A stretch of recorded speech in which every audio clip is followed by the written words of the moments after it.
What sort of a man was your little brother? He was a man of God. He was the most loving, gentle giant. Yeah, he was a very talented boy with so many things, and everyone loved him. Like, honestly, his humour, he was so funny. He could make you laugh on the most saddest days. You know, he just finished work and he's excited to come home. He wanted to crack a beer, so he cracked a can. I wasn't here at the time, but when I came back,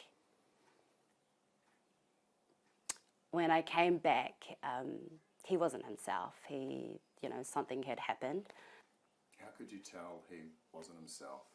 Because he's a healthy, fit boy, there was nothing wrong with him physically, and I picked him up that day. So, like, the fact that I'd seen him being A-okay to me coming back from grabbing fish and chips, and he wasn't okay. On that night that he had the seizure on the floor here, what did he say to you when you came into the house and he had tried the beer? Because did your partner try it, or? So I wasn't here when he actually tried the beer, but my partner had mentioned to me, my partner had just finished having a shower. He must have cracked the can in the living room here in the kitchen, and tasted it and said, comes into the room where my partner was, who'd just finished a shower, and said, "Hey bro, is this meant to taste salty?" And my partner was just like, "No, beer's not meant to taste salty." So my partner had a sip of it and spat it out, because that was like, his reaction to it. And he was just like, "Oh, this is disgusting."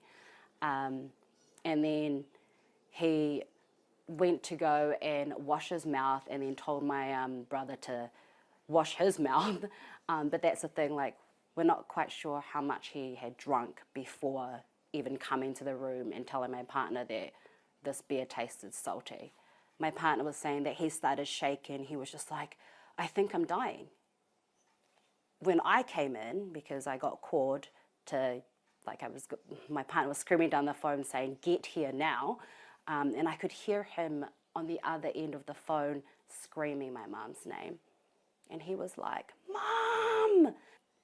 And I could hear him from down the driveway, in the beginning of the driveway, screaming. My neighbors were outside because they could hear screaming from inside my house. And he was like on the ground. He was like trying to fidget with his nose.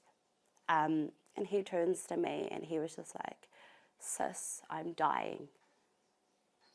I just didn't know what from. And I'm like, "No, you're not. You're not dying, baby brother." My partner tried to call again the ambulance. And I was like managing his pulse and making sure that he had a pulse.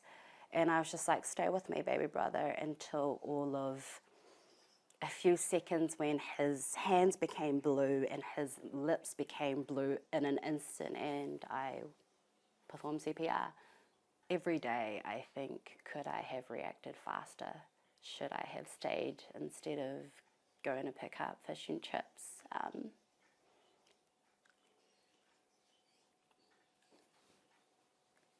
He was your typical baby brother that would just, he only has sisters, so he looked up to all of us. And I really did think that I failed him as a sister, because I wasn't able to save him, which really hurts, because I wish I could have. I really wish. I want whoever has, imported this into New Zealand to pay for his death, because he was innocent and he did not deserve, he had a whole life ahead of him. He had hopes and he had dreams. And what kills us as a family is we want to make sure that, he died as a hero, and that's what we want to make sure that, people understand is, if it wasn't for Aiden, this wouldn't have been out in public, and the police wouldn't have known about the alcohol, had meth in it as well. This is how they were being imported.